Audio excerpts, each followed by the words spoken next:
দুনিয়ার কোন নবীরে দাওয়াতের ক্ষেত্রে আল্লাহ বলেন নাই ভাষা নরম কইরো, একমাত্র মুসারে বলছেন ভাষা নরম করে যাও। মাঝে মধ্যে জিদ এত বেশি ছিল, রাগ উঠলে লাঠি টাটি যা ছিল সব ফেলে দিতেন, দিয়া বলতেন আল্লাহ তোর দাওয়াত তুই দি। আল্লাহ জিব্রাইলকে বলতেন যে মুসার লাঠি টাটি আবার ওর হাতে নিয়ে দিয়ে আসো। এক হাদিসের মধ্যে আসছে রসুল যখন মেরাজে যায় তখন সপ্তম আকাশে মুসা নবীর সঙ্গে সাক্ষাৎ।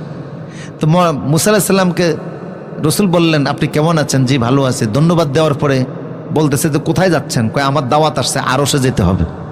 তো রসুল যখন আরশের দিকে উঠতেছেন মুসা নবী তখন কয় আসলাম কত আগে, পাহাড়ে আমি একটু দেখতে চাইলাম সেই দেখাটা দিলেন না, আর আমার পরে যিনি আসছে হেরান উপরে উড়াইতে আছে। তা মুসা নবীর কথাগুলি রসুলের কানে গেছে। রসুল জিব্রাইল বলতেছে এগুলি কে বলতেছে? কয় মুসা নবী বলতেছে। রসুল বলেন আল্লাহ কিছু কয় না? কয় না, এগুলি এমনিই কয়, আল্লাহ কিছু কয় না। কারণ রাগ দিয়েছেন কে?